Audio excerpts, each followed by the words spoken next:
Hello students, BA third year विषय समाजशास्त्र। आज इस विषय के अंतर्गत मैं दुर्खीम का आत्महत्या ये टॉपिक ले रही हूँ और इसका ये सेकंड पार्ट है। इसमें मैं आत्महत्या के कारण क्या हैं इनके बारे में आपको समझाऊँगी। आत्महत्या के बहुत सारे कारण बताए गए हैं, जैसे मनोव्याधिकीय अवस्थाएं और आत्महत्या। पहला है आत्महत्या के मनोव्याधिकीय कारकों में दुर्खीम जो है वो पागलपन, स्नायु दुर्बलता, मद्यपान, इन सबको मानते हैं। पहला है पागलपन और आत्महत्या। ये कहते हैं कि दुर्खीम ने पागलपन को एक ऐसी बीमारी बताया जो किसी समाज में तुलनात्मक दृष्टि से स्थायी होती है। भिन्न भिन्न समाजों में इस रोग की मात्रा भी भिन्न भिन्न होती है। पागलपन एक मानसिक अलगाव की स्थिति है, ऐसा इन्होंने कहा। और पागलपन के अनेक रूप हैं, जिनका निम्न तरीके से आगे जो है वो इसके बारे में बताया जा रहा है। जैसे आत्महत्या एक उन्माद। वार्डेन ने आत्महत्या को एक उन्माद कहा है। उनके अनुसार आत्महत्या पागलपन या उन्माद का ही एक विशेष रूप है, जो केवल एक क्रिया से ही संबंधित होता है और शेष सभी क्रियाओं में आत्महत्या करने वाला सामान्य दिखाई देता है। और सारी क्रियाओं में समान दिखाई देगा, लेकिन जिसका उसे उन्माद चढ़ जाएगा उसमें वो जो है वो आत्महत्या कर सकता है। मतलब उन्माद मतलब पागलपन चढ़ जाएगा। वार्डन के मतानुसार आत्महत्या भी एक ऐसी ही विशिष्ट उन्माद है जिसमें व्यक्ति अपने आप को समाप्त करने की सोचता है।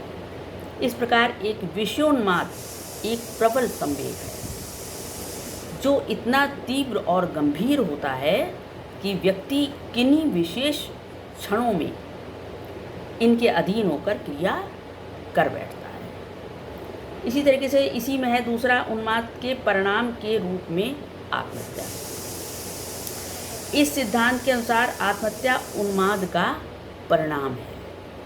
इस मत के अनुसार आत्महत्या करने वाले व्यक्ति प्रायः पागल होते हैं। स्वस्थ मस्तिष्क वाला व्यक्ति कभी भी आत्महत्या नहीं कर सकता, ऐसा इन्होंने कहा। और इस तरीके से दुर्खीम ने उन्माद से संबंधित आत्महत्या के 4 प्रकार बताए। पहला उन्मत्त आत्महत्या। इसमें क्या है कि आत्महत्या मति भ्रम या दीवानगी के कारण,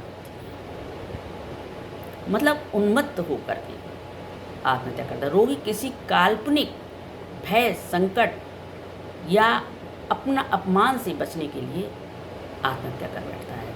और इसी में दूसरा है इसका विषादपूर्ण आत्महत्या। इसमें क्या है कि इस प्रकार की आत्महत्या का कारण खिन्नता, दुख, निराशा, शोक होता है। जैसे किसी प्रियजन की मृत्यु हो जाए या कोई व्यापार में घाटा हो जाए अचानक, इस तरीके से अगर कोई क्रिया हो जाती है तो व्यक्ति आत्महत्या कर लेता है। और इसी में तीसरा है सम्मोहित आत्महत्या। इसमें मृत्यु का विचार व्यक्ति के मस्तिष्क पर लगातार छाया रहता है और वो उससे सम्मोहित होकर के आत्महत्या कर लेता है। और इसी में नेक्स्ट है आवेगात्मक आत्महत्या। आवेग में आकर के भी व्यक्ति आत्महत्या कर लेता है। अचानक व्यक्ति की मृत्यु की इच्छा पैदा होती है उसमें कि अरे अब कुछ नहीं है संसार में, अब तो हमें मर जाना चाहिए, और तुरंत ही वो इसकी पूर्ति के लिए आत्महत्या कर बैठता है। ये 4 बताए दुर्खीम ने उन्माद से संबंधित प्रकार। अब आया नेक्स्ट दूसरा स्नायु दोष और आत्महत्या। स्नायु दोष अथवा नाड़ी दौर्बल्य भी एक मानसिक व्याधि है। व्याधि मतलब रोग है। मानसिक विकृतियों की अवस्थाओं को स्नायु दोष कहा जाता है। स्नायु दोष का रोगी अन्य लोगों की अपेक्षा सुख और दुख की घटनाओं से शीघ्र ही प्रभावित होता है। ऐसी अवस्था में आत्महत्या में विशेष सहायक होती है। किंतु दुर्खीम ने तथ्यों के आधार पर ये सिद्ध करने का प्रयत्न किया है कि पागलपन या स्नायु दोष वास्तव में आत्महत्या के मौलिक कारण नहीं है। इसी तरीके से तीसरा है मद्यपान और आत्महत्या। मद्यपान में भी लोग आत्महत्या कर लेते हैं। मद्यपान को भी एक पागलपन का ही रूप कहा जा सकता है। मस्तिष्क संतुलित इसमें नहीं रहता है और वो व्यक्ति जो है वो अधिक नशे में आत्महत्या कर बैठता है। और इसी में मनोजैविकीय कारक और आत्महत्या, इसमें क्या है, विशुद्ध मनोवैज्ञानिक अवस्थाएं और पैतृकता से प्राप्त गुण भी आत्महत्या के लिए उत्तरदायी हो सकते हैं। कुछ लोग प्रजातीय विशेषताओं को भी आत्महत्या में सम्मिलित करते हैं। विशिष्ट प्रजातियों में आत्महत्या के प्रति एक निश्चित झुकाव पाया जाता है और इन्हीं कारकों की सत्यता की परीक्षा हम जो है वो निम्न तरीके से करेंगे। जैसे पहला है इसमें प्रजाति और आत्महत्या। इसमें क्या है कि प्रजाति की दो विशेषताएं बताई हैं इन्होंने। प्रजाति उन व्यक्तियों का समूह है जो एक दूसरे के समान हैं, और दूसरा है प्रजाति से संबंधित ये समानताएं पैतृकता पर आधारित होती हैं, मतलब पहले से आनुवंशिक रूप से चली आ रही है। दुर्खीम जो है वो, लेकिन दुर्खीम प्रजाति और आत्महत्या के संबंध में इसको अस्वीकार करते हैं। फिर नेक्स्ट है पैतृकता और आत्महत्या। ये इसमें बताया गया कि पैतृक आधार पर, आनुवंशिक आधार पर, जैसे इसके मदर फादर ने आत्महत्या की तो बच्चे के माइंड में भी आ जाता है कि हम भी आत्महत्या करेंगे, ये चीज़। लेकिन इसको भी आत्महत्या का गुण पैतृकता से प्राप्त नहीं होता है। इसमें कहा गया है, दुर्खीम कहते हैं कि आत्महत्या का जो गुण है पैतृकता से प्राप्त नहीं होता है।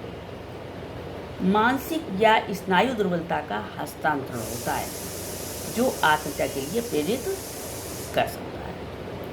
इसी तरीके से भौगोलिक दशाएं एवं आत्महत्या है तीसरा। भौगोलिक बहुत सी दशाएं ऐसी होती हैं जो आत्महत्या के लिए प्रेरित कर देती हैं व्यक्ति को। और जैसे इसी में कुछ कारण कुछ पॉइंट्स बताए हैं कि जलवायु और आत्महत्या, कि इन्होंने कहा है कि आत्महत्याएं सर्वाधिक कहाँ होती है, समशीतोष्ण जलवायु, अतः ये आत्महत्या करने वालों के लिए उपयुक्त जलवायु है। किंतु दुर्खीम कहते हैं कि आत्महत्याएं तो सभी प्रकार की जलवायु में हो सकती हैं। समशीतोष्ण जलवायु में अधिक आत्महत्या का कारण जलवायु नहीं, वरन उसमें विकसित होने वाली विशिष्ट सभ्यता और उसका वितरण। भारत में जहाँ गर्मी अधिक पड़ती है, इसी समय आत्महत्या की दर बहुत ऊंची थी। इटली में भी उस समय आत्महत्याएं अधिक होती थी। इस तरीके से विभिन्न, कहने का तात्पर्य है कि विभिन्न देशों में विभिन्न जलवायु भी व्यक्ति को आत्महत्या के लिए प्रेरित कभी कभी कर देती है। फिर है मौसमी तापमान और आत्महत्या। मौसम का तापमान भी आत्महत्या के लिए प्रेरित कर देता है व्यक्ति को, कि कभी बहुत ठंड पड़ गई, अब वो ज़्यादा सर्दी आदमी नहीं बर्दाश्त कर पाया तो वो अपने को समाप्त कर लेता है, या बहुत गर्मी पड़ रही है, वो ज़्यादा नहीं बर्दाश्त कर पाया तो वो अपने को समाप्त कर देता है, इस तरीके से। और इसके बाद है कि सामाजिक क्रिया एक वास्तविक आधार। ये मैं नेक्स्ट वीडियो में दूँगी। Thank you.